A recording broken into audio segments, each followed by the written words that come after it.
Aniya na mga dagkong balita sa Balitang Bisda karong Miyerkules. Paghigayon sa Walk with Jesus ug mag-adlawa andam na. LTO-7 mi-issue og show cause order batok sa kapitan sa Basak, Mandawi City. Dike sa Manhuyod River sa Negros Oriental na hugno. Kapin sa 5,000 ka mga 2025 bar takers nakapasar. Kini ang GMA Regional TV, Balitang Bisdak. Mayong hapon, ako si Cecil Kibod Castro.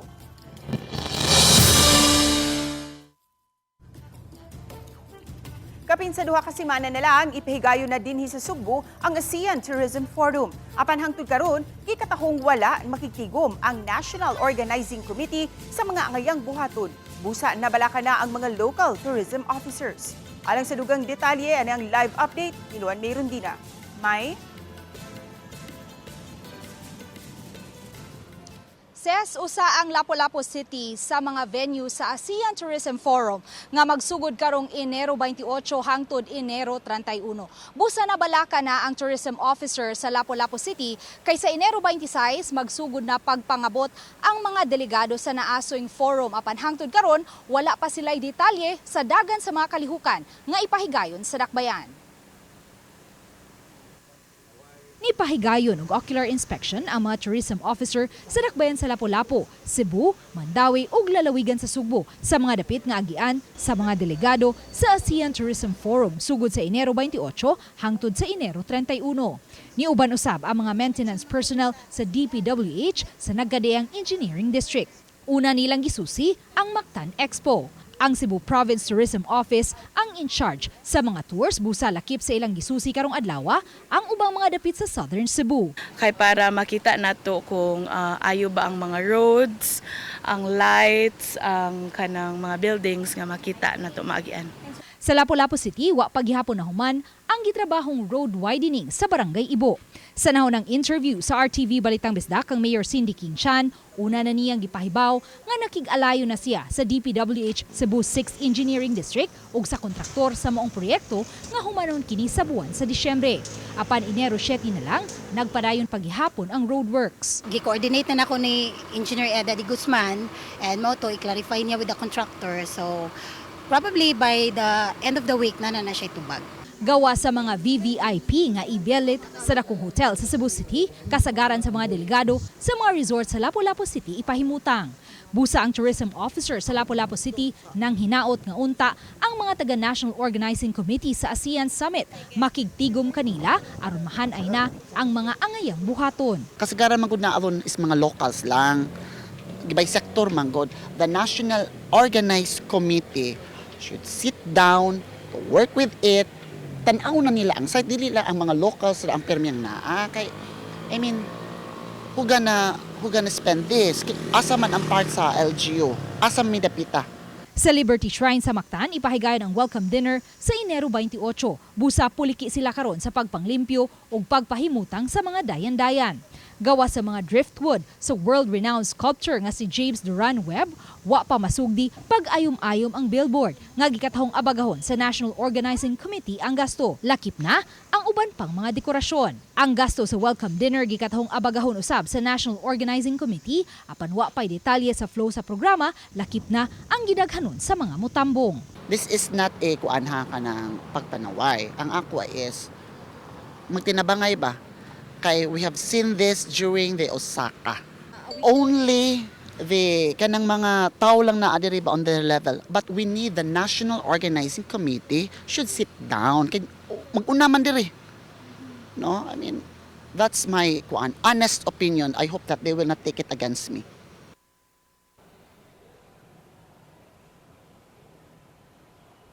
Sa pagkakutlo ning balita, wala pa nato makuha og habig ang National Organizing Committee sa ASEAN Summit. Sa pikas bahin ses, aniya kita karon sa University of San Jose, Recoletos. Di nagpadayon ni ining mga orasa ang press conference sa Rank 6 sa 2025 bar exams nga si Joey Loyloy Umpad. Gawas kang Umpad, nakapasar usab ang 62 ka mga bar takers gikan sa USJR. Atong sayran ang kompletong istorya sa iyahang paglampos ug mga adlaw sa Balitang Bisdak. Ses?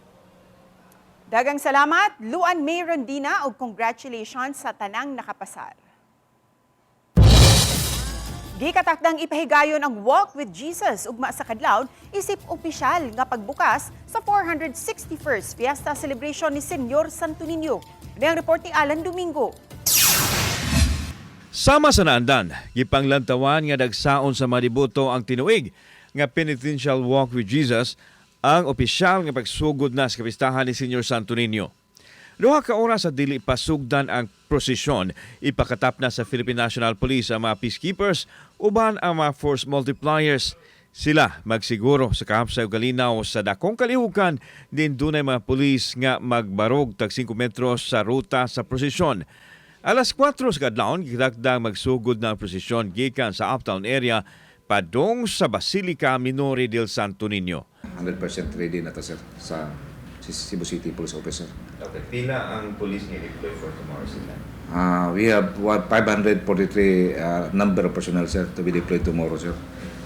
Sa Cebu City Police Officer, sir. Wala pa ilabot ang Joint Task Group Cebu, sir. Gidasig ang mga deboto sa dili pagdala og mga mahalong butang nga makadani sa pagtagad sa mga tao nga dunay daotang tinguha. Gidiscourage usab sa mga organizers ang mga tao nga magdala og backpack atol sa mga kalihukan sa Fiesta Senyor Ilabina sa sulod sa Basilica. Gipanghimugatan usab sa kaparian nga mutuman sa pagsulob og biste nga haom sa kasaulugan. Let's dress for the occasion, no? And let's dress according to our conscience. Mao ra gina siya nga kung kaya nato magsulubog formal when we have our graduation, etc., why can we not do the same when we go to the church? Among ginahangyo ang publiko na atong likayan ang pagdala og mga backpack. Although wala man ta kung outside the basilica lang, wala mag-iingon na kanang personal na kanang check up, no? Checking up, but this will, asa ako nag-ingon, that would be an added security concern sa Inigabot sa prosesyon sa Basilica ipahigayon dayon ang una sa siyam kaadlaw nga Novena Mass. Kutob lang sa 5,000 ang capacity nga maigo sa Pilgrim Center. Katong di na maigo, mamahimong sa gawas na lang sanglit aduna may maimuntar nga mga LED wall. Sa Plaza Sugbo alone, we have 4 LED monitors set up. Unya ang kaning sa P. Burgos side, kaning sa may BPI na usa diha. Kauban si Clover Lumayag, ako si Alan Domingo. Balitang Bisdak. Nahugno ang dike nga kabahin sa Manhuyod River sa may barangay Santa Monica sa lungsod sa Manhuyod, Negros Oriental tungod sa grabing pagbaha niadtong miaging Domingo. Aniya ang report. Ang pagkahugno sa dike mo'y gitumbok nga hinungdan sa pag-awa sa sapa nga mihatod sa pagbaha sa National Highway sa Barangay Suba o Barangay Poblasyon sa lungsod. Subay sa post sa sumbong sa Pangulo website, gigahinan ang dike og 39.9 million pesos niadtong tuig 2022. Gihilagway sa pipila ka mga residente nga nipis lang ang gigamit nga semento sa proyekto. Wala muluwat og pamahayag ang DPWH 1st Engineering District subay sa kamanduan sa DPWH Secretary nga nagdili kanila pagluwat og pamahayag. Matud sa kanhi kapitan sa barangay nga minus ra ang giawas nga tubig gikan sa Manhuyod River sa miaging Sabado ug Domingo. Giso si usab sa GMA Integrated News ang Amote Creek nga wala kini tubig bisan gamay lang. Nagtuo ang kanhi opisyal nga ang pagbaha sa miaging weekend gikan sa miawas nga tubig sa Amote Creek mo'y hinungdan sa pagbaha sa Kabalayan haduol niini ug sa Barangay Poblasyon nga gidasunan usab sa kasamtangang barangay kapitan. Pag riprap nila dili magud masa kamada. Igura ang bato ang gibutang og pinisingan ra nila. Di magyud ngayon nga gikan sa dalong itong ilahang ibutang mga pilote. Di man pud ang pilote ilang gidugol. Lamboy porsyon nga lagyo ang pilote. Tinuod ang kanang pagbaha din higyod sa una pa nga panahon, gikan gyud na siya sa Amotik Creek. Hangtod ron, nara gihapon ang baha. Sa kakusog sa bulog sa tubig, mga gamit ni Lola Hermi ang gianod sa pagbaha. Makita pa ang timaan sa pagbaha sa barangay. Nang limpyo na ang apektadong mga mulupyo, ug sa kanila si Lola Gregoria nga nang limpyo sa mga lapok o mga basura sa ilang palibot. Miabot kuno sa hawak ang kalawom sa pagbaha nga may basa sa ilang sofa o kama. Nalumos usab ang upat ka binuhing mga manok pang sabong sa iyang anak. Mama kay manok kung matay. Naa. Ito wala ka batog ang iyang balatugan. Gusto ko tubig? Gusto ko yung tubig. Asa ko tubig?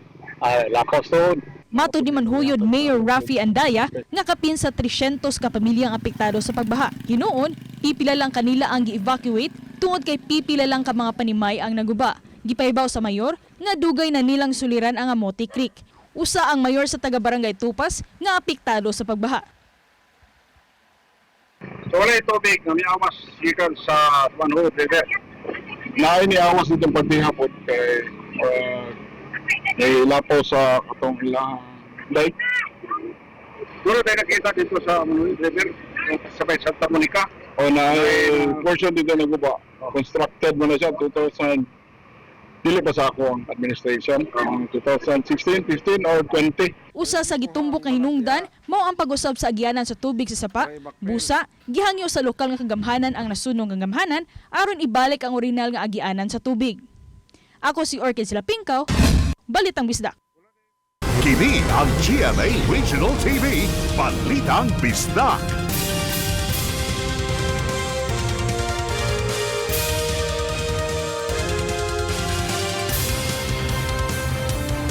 Kini ang GMA Regional TV, Balitang Bisdak.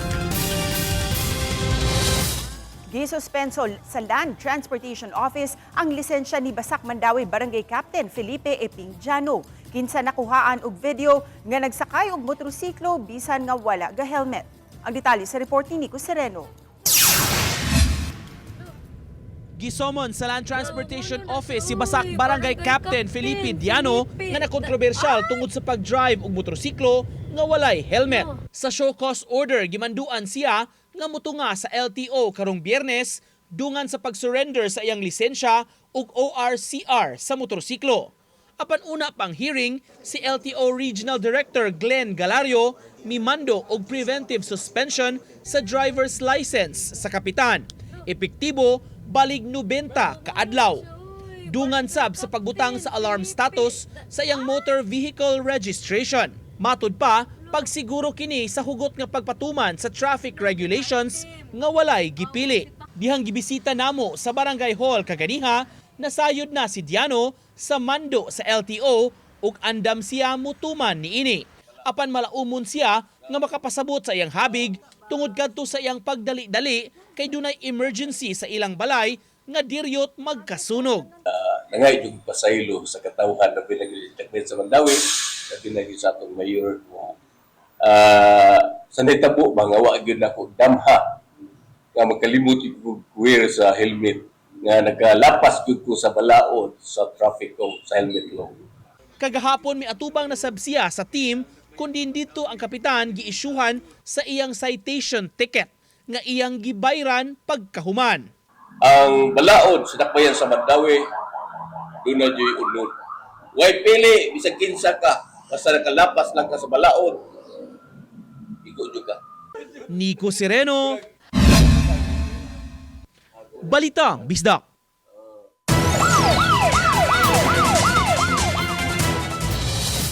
Kapinsa na po kakilo sa gidudahang shabu nga gibana-banang mubalor sa halos 70 million pesos ang nasakmit sa kapulisan gikan sa duha ka mga lalaki atol sa bypass operation sa Tagbilaran City, Bohol. Ang mga dinakpan mao ang 39 anyos nga si alias Babals taga Valencia, Bohol ug ang 47 anyos nga si alias Lenong nga kasamtangang nagpuyo sa poblasyon Muntinlupa City. Nalakip sila sa watchlist sa kapulisan isip mga high-value individual. Nasayran sa kapulisan nga si alias Lenong mao'y nagdala sa iligal nga drogas gikan sa Dumaguete City paingon sa Sugbo ug gidala sa Bohol pinaagi sa motorbangka. Samtang si alias Babals na ang nangita og pamaagi aron makuha ang iligal nga drogas. Matud sa kapulisan nga ang duha mao'y mga drug courier nga gisaaran nga bayran sa higayon nga mahatud ang maong mga iligal nga drogas sa ilang mga handler nga makontak pinaagi sa cellphone. Nasakmit sa operasyon ang upat ka extra large sachet, 5 kadagkong sachet ug lain pang large sachet nga gidudahang shabu ug uban pang mga accessory. Tungod kay nakuryoso, usa ka 23 anyos nga lalaki ang nabalhog karon sa bilangguan. Human masakpan nga nanguha og usa ka box sa kondom sa tindahan nga gitrabahon niini sa Barangay Mabolo, Cebu City. Nasakpan siya siyang kauban sa trabaho nga mao'y misangat sa reklamo ngadto sa kapulisan. Nagkantidad ang iyang butang nga gikuha og kapin 300 pesos. Matud sa sospek, nga nakuryoso lang siya, sanglit wa siya makasulay paggamit ni ini. Ang lalaki ulitaw apan adunay hinigugma. Usa ka drug den sa Purok Lemoncito, Barangay Gunob, Lapu-Lapu City, gidismantle sa PDEA 7. Sikop sa mong operasyon ang drug den maintainer, ang cohort o kakunsabo ni ini ug duha ka drug user. Nasakmit usab ang siyam ka mga sachet sa gituoang shabu nga mibalor og kapin sa 40,000 pesos ug mga drug paraphernalia. Matod sa Information Officer sa PDEA 7, Lea Alcantara, usa ka mulupyo sa dapit ang nagsilbing informant sa giingong operasyon sa usa ka drug den. Busa mipigayon sila og usa ka semana nga case build-up nga misangput sa malampusong operasyon. Apil sa top 30 sa bar examinees ang estudyante gikan sa University of San Jose Recoletos dinhi sa Cebu City. Nakuha ni Joey Loyloy Umpad ang 6th place sa 2025 bar examination sa iyang 91.5% nga grado. Kauban niya sa ikaunom nga ranking ang laing bar taker nga gikan sa Ateneo de Manila University. Si Umpad lakip sa 5,594 nga nakapasar sa 3-day examination nga gipahigayon sa 14 ka mga testing centers nationwide niadtong September 7, 10 ug 14. Gawas ni Umpad, nakapasar usab ang laing 62 ka mga bar takers nga gikan sa USJR. Ang USJR lakip sa top 5 performing law school sa Pilipinas ubos sa 51 to 100 first takers. Ang kinatibuk-ang nakapasar anaalang sa 48.98% sa 11,424 ka mga bar examinees. Sa February 6, himuon ang oath-taking sa mga bagong abogado nga ipahigayon sa Philippine Arena. Kini ang GMA Regional TV, Balitang Bisdak.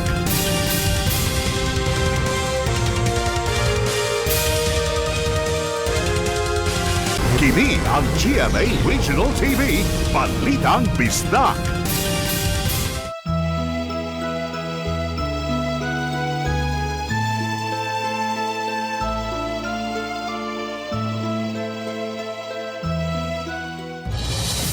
Nag-walkthrough kaganiha sa rota sa traslasyon nga himuon sunod simana ang mga law enforcement units pamaagi sa pagpreparar para sa dakong kalihukan. May report ni Nico Sereno. Gikan sa barangay Subang Dako nga border sa Mandaue ug Cebu City, kundin adto himuon ang turnover sa mga religious images atol sa traslasyon, nagpahigayon og walkthrough og inspection ang mga otoridad. Sa Yunila kini gihimo, takdo usab sa gibanabana nga oras nga mahitabo ang traslasyon karong Enero 15. Gisubay nila ang tibok rota gikan sa border paingon na sa simbahan. To secure the routes. Para makita na mo kung napay mga makita na mo na kakulangan para mamong brought up within na kami oras para ma-correct ang mga deployment as well as makita na mo sa area kung napay mga guba na mga kalsada, napay na mga nakadanggel na mga wires. Sa walkthrough o simulation, gibanabanang 15 ngadto sa 20 minutos milanat ang motorkada. Apan matud sa PNP, hayan magdepende kini sa gidaghanon sa mga tao nga mag-atang sa kadalanan. Human sa walkthrough kaganiha, mihimo sab og briefing sa sports complex nga gitambungan sa lain-lain nga units sa PNP, AFP, BFP, CDRRMO, team ug mga barangay personnel. Gituki ang mga angayang buhaton sa mismong adlaw sa traslasyon ug mga pahinumdom kanila. Matud ni Acosta, gibanabanang moabot sa 1,050 ka mga personnel gikan sa lain-laing units. Lakip na taga-barangay Peacekeeping Force ang mubantay sa Mandaue sa mga kalihukan subay sa Fiesta Senior. Isa sa mga pakiusap sa tanan katawan nga na ay policy dito nga di ang convoy atong ikuha ng iyang integrity. Alright. Kay dapat kung napulo lang kasakyanan ang dapat nakakil dito. So that dili maimpede ang convoy. Nico Sereno, Balitang Bisdak. Didaan ang mga politiko nga musakay sa galyon nga sakyan unya sa imahe ni Senyor Santo Niño atol sa fluvial procession. Sa irantang detalye sa report ni Alan Domingo.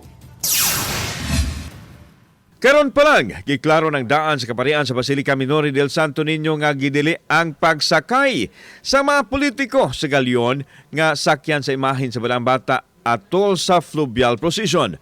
Tumong niini nga dili mamansahan o kontrobersya ang kalihukan nunod sa isyu sa korupsyon karon og sa ubang mga opisyal sa gamhanan. Dili hinuon did-an sa simbahan kung mosalmot ang mga politiko sa fluvial procession basta sa ilang kaugalingong sakayan o dili sa galyon.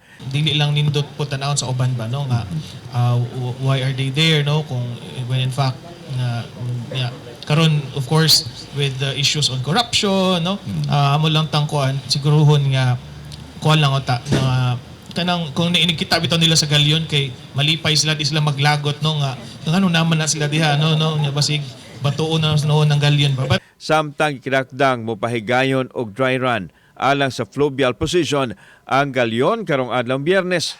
Pangunahan kini sa kaparian sa Basilica o sa Philippine Coast Guard o sa Philippine Navy. Kini aron masigurong hapsay ang fluvial procession nga ipahigayon sa bispera sa kapistahan ni Senyor Santo Niño. Coast Guard is very strict nga katong ginaon tayo naka-register lang ang mo maka-join sa fluvial. Kauban si Clover Lumayag, ako si Alan Domingo.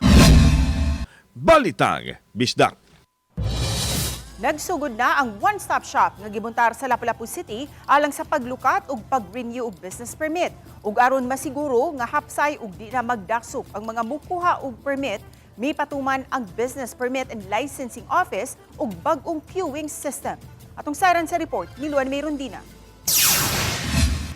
Sukad niadtong Lunes, January 5, ang Hoops Dome sa Lapu-Lapu City ang venue sa gihimong one-stop shop alang sa paglukat ug pag-renew sa mga business permit. Ug kay lakip usab sa gi-cater sa one-stop shop ang delivery permit application ug issuance of delivery stickers, may lamesa usab sa CTMS din didto mobayad ang mga delivery riders sa ilang mga traffic violation sa di pa sila makalukat og permit. Sa maong one-stop shop usab, mamahimong makalukat og DTI permit.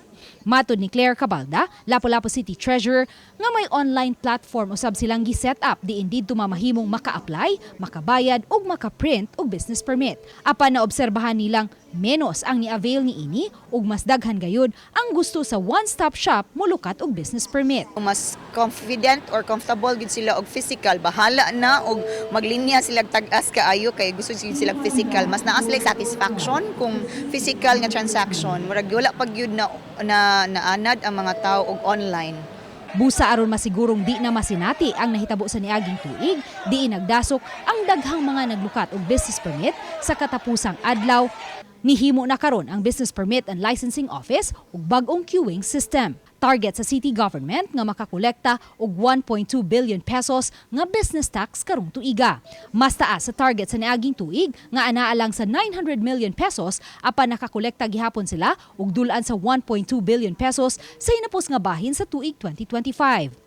Bukas ang one-stop shop Lunes hangtod sa Biyernes alas 8 sa buntag hangtod sa alas 8:30 sa gabi. Samtang sa Sabado, bukas sila gikan sa alas 8 sa buntag hangtod sa alas 5 sa hapon. Sa pagkakaron gitun-an pa sa Business Permit and Licensing Office kung muhatag ba sila og lugway sa paglukat ug pag-renew sa business permit inay sa January 20 nga deadline. Uban ni Marlon Malgazo, Luan Merondina. Balitang Bisdak. Gi-congratulate ni Cebu City Mayor Nestor Archival si Jed Vincent Riquelme Abadia. Kinsa nag-top 1 sa September 2025 licensure examination for professional teachers kunlet secondary level. Human makakuha og 94.8%. Si Abadia may graduar og Bachelor of Secondary Education major in English gikan sa Cebu Normal University ug kinsa lumad nga taga-Poblacion Pardo, Cebu City nag-courtesy visit sa mayor. Nagpasalamat siya sa iyang ginikanan ug sa taga CNU nga misuporta sa iyang pagtungha. Gumikan sa kalampusan ni Abadia, makadawat siya og 100,000 pesos cash incentive gikan sa CNU. Gawas kang Abadia, nakasulod usab sa top 10 sa LET, BSED ug BED ang 44 ka mga tinunan sa CNU. Nagdugang usa ka temporaryong unit sa eroplano ang Sunlight Air aron magpadayon ng operasyon sa mga flights. Kini aron adunay mohatod ug mukuha sa mga pasahero gikan sa Siquijor paingon sa Mactan, Cebu ug sa Manila. Kinumduman nga naguba ang ligid sa usa ka eroplano sa Sunlight Air samtang mitugpa sa airport sa Siquijor niadtong Lunes sa buntag. Luwas ra hinuon ang 15 ka mga pasahero. Mato ni Christian Ray Orlina, officer in charge sa Kaap Siquijor Airport, hangtod karon padayon pang giayo ang ligid sa maong eroplano. Giklaro usab ni Orlina nga balik normal ra ang operasyon sa flights tungod sa giduga nga eroplano ug aron nga makakater usab sa mga pasahero. Nagpahigayon og coordination meeting si Cebu Governor Pamela Baricuatro ug Cebu City Mayor Nestor Archival isip pagpangandam sa ASEAN Tourism Forum sugod sa Enero 28 hangtod 30 nga ipahigayon dinhi sa Cebu. Libuan ka mga delegates, lakip na ang 500 ka mga ASEAN officials ug uban pang mga guests ang mutambong sa maong kalihukan. Gitambungan ang meeting sa nakalain-laing ahensya sa gobyerno. Lakip sa ilang gituki ang logistics, interagency collaboration ug seguridad sa mga guests ug ang pagsuroy kanila sa mga tourist spots sa Cebu. Gimanduan usab ni Governor Baricuatro ang DOH nga muumol og medical teams aron maghatag og medical assistance ngadto sa mga delegado.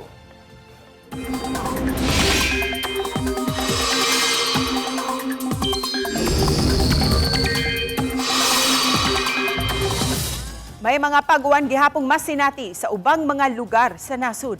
Apan gipasabot sa pag-asa nga dili kini bagyo o kaha low pressure area. Apan tungod sa managlahing weather system. Giuwan karong adlaw ang ubang dapit sa nasud tungod sa amihan, easterlies ug shear line. Subay sa rainfall forecast sa Metro Weather, halapad nga lugar sa Samar ug Leyte provinces, lakip na sa Cebu ug Bohol, makasinati og mga pag-uwan-uwan. Maminusan hinuon ang pag-uwan kung muabot na ang kagabhion.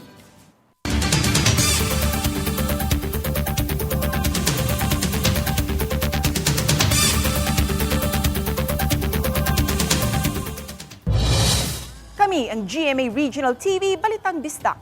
Kinatibok ang pwersa alang sa mas dakong misyon ug mas halapad nga pag-alagad sa nasud. Mayong hapon mga kapuso.